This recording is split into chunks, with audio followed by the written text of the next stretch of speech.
Hello student, আমি তোমাদের Suman sir. তোমাদের জন্য চলে এসেছি মাধ্যমিক সাজেশান 2027-এর পার্ট 4 4 নম্বর পার্ট নিয়ে চলে এসেছি। এর আগে আমরা 3খানা পার্টের আলোচনা করে দিয়েছি। 3খানা পার্ট 30খানা কোশ্চেন আলোচনা হয়েছে, ঠিক আছে। আমাদের টার্গেট হচ্ছে 1 নম্বরে 16খানা কোশ্চেন এবং 2 নম্বরে 10খানা কোশ্চেন। মোট আমাদের টার্গেট 36 নম্বর। এই 36 নম্বরের টার্গেট নিয়ে কিন্তু আমরা শুরু করেছি মাধ্যমিক সাজেশান 2027, ঠিক আছে। তো আমাদের পার্টগুলো যে গণিতগুলো করানো হচ্ছে ওইগুলো তোমরা দেখে ভালো করে প্র্যাকটিস করো। মাধ্যমিকে কিন্তু তোমরাই কিন্তু 36-এ 36 তুলে নিতে পারবে, ঠিকঠাক যদি প্র্যাকটিসটা করে রাখো। তো চলো দেখে নিই আজকের ফার্স্ট কোশ্চেন। আগের পার্টগুলো যারা দেখোনি দেখে নেবে, কিন্তু ডেসক্রিপশানে লিঙ্ক রয়েছে, ওখান থেকে দেখে নেবে। আমাদের টেলিগ্রামে চলে যাবে, এই সুমন স্যার ম্যাথ বলে সার্চ করবে, টেলিগ্রাম পেয়ে যাবে। ওখানে পিডিএফ দেওয়া রয়েছে, পিডিএফ থেকে আর একবার দেখে দেখে প্র্যাকটিস করে নেবে, ঠিক আছে। তো ফার্স্ট আজকে যে কোশ্চেনটা রয়েছে দেখো, √5 - 4 ও এর অনুবন্ধীকরণের সমষ্টি নির্ণয় করো। √5 - 4, তো √5 - 4 এর অনুবন্ধীকরণ কী হবে না, √5 - 4 এর অনুবন্ধীকরণই হবে -√5 - 4। একদম সহজ সরলভাবে এখানে কিন্তু সাইডে দেখে দেওয়া আছে, তোমরা কিন্তু এগুলো দেখে নিতে পারো। অনুবন্ধীকরণই মানে রুটের আগের সাইনটা কিন্তু চেঞ্জ হবে, রুট দিয়ে যে মানটা থাকবে তার আগে সাইন চেঞ্জ হবে। তাহলে এখানে √5 তার আগে সাইনটা চেঞ্জ হবে, -√5 - 4 হয়ে যাবে। তাহলে এদের কী করেছে, সমষ্টি বের করতে বলছে, তাহলে দুটোকে যোগ করে দাও। যোগ করে দিলে তাহলে √5 - √5 কেটে যাবে, তার -4 হয়ে যাবে -8 -8 হয়ে যাবে আমাদের সঠিক আনসার। তারপরে চলে যাও পরবর্তী কোশ্চেন। 2a = 3b = 4c হলে তাহলে a:2b:c হবে কত? তাহলে দেখো 2a = 3b = 4c, এটা আমরা কী ধরে নিচ্ছি না, সমান কে ধরে নিলাম। কে ধরে নিলে কী হবে, তাহলে 2a সমান কে, 3b সমান কে, 4c সমান কে। তাহলে 2a সমান কে, এখান থেকে a সমান কত, k/2, b সমান k/3, c সমান k/4, তিনটে লিখতে পারি। তাহলে এখান থেকে আমাদের চাইছে কি a:2b:c চেয়েছে, তাহলে তিনটেকে অনুপাত করে দাও, a:2b:c। তাহলে তিনটে যদি অনুপাত করে দিই, তাহলে তিনটের এইরকম ভগ্নাংশের আকার থাকলে আমরা কী করি, নিচের যে সংখ্যাগুলো থাকে তাদের লসাগুটা দিয়ে আমরা গুণ করি। তাহলে 2, 3, 4-এর লসাগু হচ্ছে 12। তাহলে দেখো প্রত্যেকটায় 12 গুণ করে দিয়েছি, 12 গুণ করে দিলে আর প্রত্যেকটার অনুপাতে যে কে আছে, কে তো বাদ চলে যাবে, আর এই কাটাকাটি করো, 2 6 12, 3 4 12, আর হচ্ছে 4 3 12, তাহলে 6:4:3 এটা আমাদের আনসার। তারপরে দেখো আলফা নয় সরি এ একটি ধনাত্মক সংখ্যা এবং a:27/64 = 3/4 হলে এর মান কত? তো এটা দেওয়া রয়েছে, তাহলে আমরা কী করবো, এখানে a:27/64 = 3/4 তাহলে এটাকে আমরা কী লিখতে পারি, a × a = 27/64 × 34 লিখতে পারি। তাহলে এখান থেকে a² সমান বেরিয়ে যাবে কত, 81/256, মানে 81/256। 81/256, 81-র বর্গমূল যদি এ সমান, তাহলে কত হবে, 81-র বর্গমূল 9, আর 256 বর্গমূল কত, 16। এখানে আমরা যেহেতু চেয়েছি ধনাত্মক মান, তাহলে আমরা ধনাত্মকটা নেবো, কারণ রুটের জন্য আমরা এখানে প্লাস মাইনাস তো এসেছে, কিন্তু তো আমরা মাইনাসটাকে নেবো না, ঋণাত্মকটাকে নেবো না, ধনাত্মকটাকে নেবো। তাহলে ধনাত্মকটাকে নিলে কী হবে, a = কী হবে, 9/16, 9/16 হয়ে যাবে। তারপরে দেখো এইটা খুবই ইম্পর্টেন্ট একটা গণিত, a/2 = b/3 = c/4 সমান এটা দেওয়া আছে। তাহলে p এর মান কত? তাহলে এখানেও আমরা কী করবো, এই a/2 = b/3 = c/4 এটা সমান কে ধরে নেবো, তাহলে a সমান 2k, b সমান 3k, আর c সমান 4k। আর যেহেতু এই যে এটা আছে 2a - 3b + 4c, এইখানে দেখো মানগুলো বসিয়ে দাও, এর মান, বির মান, সির মান, তাহলে চলে আসে 11k। তাহলে দেখো এই তিনটে যদি সমান কে হয়, তাহলে এটাও সমান কে হবে। তাহলে দেখো কে সমান এটা, তাহলে এটার মান, উপরের মানটা কত, 11k, তাহলে 11k বসিয়ে দেওয়া হয়েছে, নিচে p, 11k/p, কে সমান 11k/p, তাহলে p সমান কত হবে, 11k/k, কে বাদ চলে যাবে, p সমান কত, 11। দেখে নাও হয়েছে। তারপর দেখো পরবর্তী যেটা রয়েছে, ও কেন্দ্রীয় বৃত্তের AB ও CD জ্যা দুটির দৈর্ঘ্য সমান। দুটো জ্যা, এই যে AB CD দুটো জ্যা সমান, তাহলে এইভাবে হবে, কোণ এ ও বি 60 ডিগ্রি, এই যে এই মাঝখানে ও বিন্দু রয়েছে, এই এ ও বি কোণটা হচ্ছে 60 ডিগ্রি, তাহলে সিওডির মানটা কত?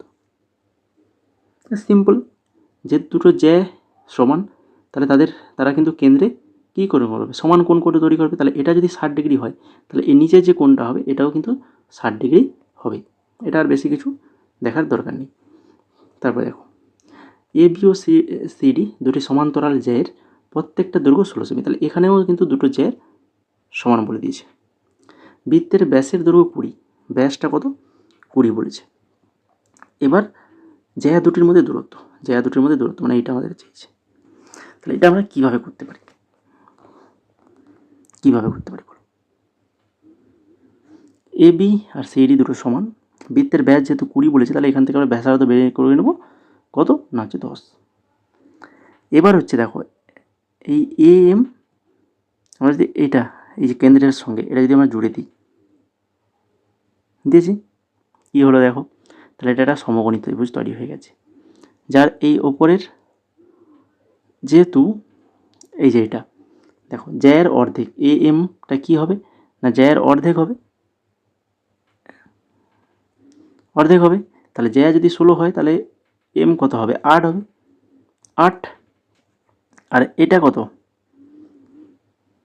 এখান থেকে এটা তো আমাদের বের করতে হবে, আর এটা আমাদের দেওয়া রয়েছে ব্যাসার্ধ, এটা ব্যাসার্ধ নেই, দেখো কেন্দ্র থেকে বৃত্তের পরিধি পর্যন্ত যেটা রয়েছে ব্যাসার্ধটা কত? 10। তাহলে এটা 10, এটা 8, তাহলে এটা আমাদের বেরিয়ে যাবে কত?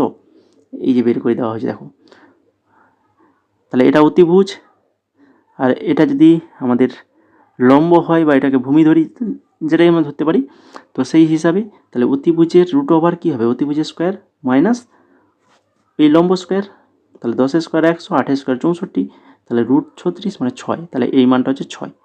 কোনটা? এই যে এইখান থেকে এইটা আমি তোমাদেরকে দেখাচ্ছি, দেখো এইটা শুধুমাত্র এটা 6। তাহলে তার সঙ্গে বাকি যদি আমরা এটা যোগ করে দিই তাহলে পুরোটা হয়ে যাচ্ছে, তাহলে 6, আর এটাও তাহলে নিশ্চয়ই 6 হবে, তাই কি না? কেন দুটো যেহেতু সমান মাপের জ্যা, তাহলে এই কেন্দ্র থেকে এই জায়গার দূরত্ব যা হবে, কেন্দ্র থেকে এই জায়গার দূরত্ব একই হবে। তাহলে এটা যদি 6 হয় তাহলে এটাও 6, তাহলে 6 যুক্ত 6 মানে কত হচ্ছে? 12। বোঝা গেল? তারপরে দেখো, ও কেন্দ্রীয় বৃত্তের পি কিউ একটি ব্যাস, পি কিউ ব্যাস ছবিতে দেখতেই পাচ্ছ, আর বৃত্তের পরিধি, আর বৃত্তের পরিধির উপস্থিত একটা বিন্দু, এই যে বৃত্তের পরিধির উপর একটা বিন্দু আর, তাহলে পি আর সমান আর কিউ, তাহলে কোণ আর পি কিউ এই কোণটার মানটা কত বের করতে বলছে।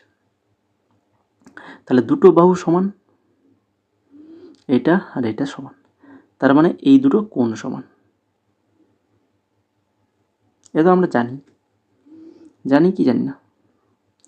আর আমরা কি জানি যে ত্রিভুজ পি আর কিউ একটি সমদ্বিবাহু ত্রিভুজ এবং ব্যাসের উপর পরিস্থিত কোণ, এই যে ব্যাসের উপর এই কোণটা তৈরি হয়েছে, তার মানে এইখানে যে কোণটা তৈরি হয়েছে এটা কত হবে? 90 ডিগ্রি হবে, সমকোণ হবে, ঠিক আছে? 90 ডিগ্রি, তাহলে সমকোণী ত্রিভুজ। তাহলে এটা যদি 90 ডিগ্রি হয় তাহলে বাকি দুটো কোণ তাহলে কত হবে? 45 ডিগ্রি করে হবে। কী করে হয়? কেন দুটো বাহু সমান, তাহলে টোটাল তিনটে ত্রিভুজের তিনটে কোণ কত? 180, 180 থেকে 90 বাদ দিয়ে দাও, 90, আবার সেই 90কে অর্ধেক করলে 45 হয়ে যাচ্ছে না? 45 হয়ে যাবে। তারপরে দেখো, এ বি সি ডি বৃত্তস্থ চতুর্ভুজ, এ বি ও এডি বাহুকে যথাক্রমে পি ও কিউ বিন্দু পর্যন্ত বর্ধিত করা হয়েছে। এই যে পি বিন্দু, এটা থেকে কিউ বিন্দু পর্যন্ত বর্ধিত করা হয়েছে। তারপরে কি বলেছে? সিবিপি মানে এই কোণটা, এটা 120 ডিগ্রি। তাহলে আমাদের চেয়েছে সিডি কিউ, এটা চেয়েছে কত? এই কোণটা কত? তাহলে দেখো, এইটা যদি 120 হয় তাহলে এই যে পাশের কোণটা এটা কত হবে? না হচ্ছে 60 ডিগ্রি হবে। কি এটা একটা সরলরেখা, তাহলে বহিস্থ কোণ এটা 120, তাহলে ভেতরে এটা কত হবে? 180 মাইনাস 120 মানে 60 ডিগ্রি। তাহলে এটা যদি 60 ডিগ্রি হয় তাহলে এই কোণটা কত হবে? দেখো, বৃত্তস্থ চতুর্ভুজের বিপরীত কোণের সমষ্টি কত? না হচ্ছে 180 ডিগ্রি হয়। তাহলে এটা যদি 60 হয় তাহলে এটা হচ্ছে 120 ডিগ্রি। তাহলে এটা যদি 120 ডিগ্রি হয় তাহলে এর পাশের কোণটা কত হবে? 180 মাইনাস 120 মানে হচ্ছে 60 ডিগ্রি। তাহলে আমাদের যে কোনটা চেয়েছে সেটা কত হবে 60 ডিগ্রি। এইভাবে মুখে মুখে বেরিয়ে যাবে এই গণিতগুলো, কিন্তু শর্ট কোশ্চেনের মধ্যে মুখে মুখে উত্তর বেরিয়ে যাবে। তারপরে দেখো, অধিবৃত্ত অপেক্ষা বৃহত্তর বৃত্তাংশ বৃত্তাংশস্থ কোণ একটি কী হবে? সূক্ষ্মকোণ মনে রাখবে, অধিবৃত্তের অপেক্ষা বৃহত্তর, ঠিক আছে? অধিবৃত্তের অপেক্ষা যদি বৃহত্তর হয় তাহলে কিন্তু সেক্ষেত্রে সূক্ষ্মকোণ হবে। আর যদি কোণ অধিবৃত্তের উপর অবস্থিত হয়, ক্ষুদ্র বৃত্তাংশ হয়, তাহলে সেক্ষেত্রে স্থূলকোণ হবে। তার পরবর্তী দেখো, 3 সেমি ও 8 সেমি ব্যাসার্ধ বিশিষ্ট দুটি বৃত্ত পরস্পরের বহিস্থভাবে বা অন্তস্থভাবে স্পর্শ করে তাদের কেন্দ্রদ্বয়ের মধ্যে দূরত্ব কী হবে? যদি বাইরের দিকে স্পর্শ করে আর ভেতরে স্পর্শ করে তাহলে কী হবে কেন্দ্রদ্বয়ের মধ্যে দূরত্ব? তাহলে বাইরে স্পর্শ করলে বৃত্ত দুটো এইভাবে স্পর্শ করবে যেভাবে আমরা ছবিতে দেখিয়েছি। তাহলে কেন্দ্র থেকে দূরত্বর কী হবে? যোগফলটা হয়ে যাবে, দুটোকের ব্যাসার্ধের যোগফলটা হবে কেন্দ্রদ্বয়ের মধ্যে দূরত্ব। 3 + 8 মানে হচ্ছে 11। এবার যদি অন্তস্থভাবে স্পর্শ করে তাহলে সেক্ষেত্রে কী হবে? ব্যাসার্ধদ্বয়ের বিয়োগফল হবে, বড়োটার থেকে ছোটোটা বাদ। তাহলে 8 থেকে 3 বাদ গেলে 5। এই দুটো মনে রাখবে, কিন্তু এই ধরনের গণিত কিন্তু আসে। তো এই ছিল আজকের 10খানা গণিত, একদম সহজভাবে তোমাদেরকে সলভ করে দেখানো হলো। যদি ভালো লেগে থাকে তো অবশ্যই ক্লাসটা সবাই লাইক কমেন্ট শেয়ার করে ফেলবে, বন্ধুদের মাঝে শেয়ার করে ফেলো, সবাই জানুক, সবাই প্র্যাকটিস করুক। এবার যে যেভাবে পরীক্ষায় খাতায় লিখে দিয়ে আসবে সে তেমন নাম্বার পাবে, কিন্তু যে আমি জেনে গেছি বাকি বন্ধুদেরকে জানাবো না, এটা কিন্তু উচিত নয়। তো সবাইকে জানাও, সবাইকে শেয়ার করে দাও, আর চ্যানেলটাকে সাবস্ক্রাইব করে রাখো। এই ধরনের কিন্তু আরও পার্ট আসবে তোমাদের জন্য, আরও ইম্পর্টেন্ট সাজেশান আসবে। তো উপপাদ্যের জন্য সাজেশান দেবো, মোট প্রত্যেকটা চ্যাপ্টার থেকে কিন্তু সাজেশান দিয়ে যাবো একদম, সেগুলো থেকে কিন্তু পরীক্ষায় কিন্তু আসবেই আসবে, মাস্ট। তো সেগুলো তোমাদেরকে ভালো করে প্র্যাকটিস করে যেতে হবে। তো সবাই চ্যানেলটাকে সাবস্ক্রাইব করে ফেলো এবং আমাদের টেলিগ্রামে কিন্তু অবশ্যই জয়েন করে যাবে, ওখানে কিন্তু ক্লাসের পিডিএফগুলো পেয়ে যাবে।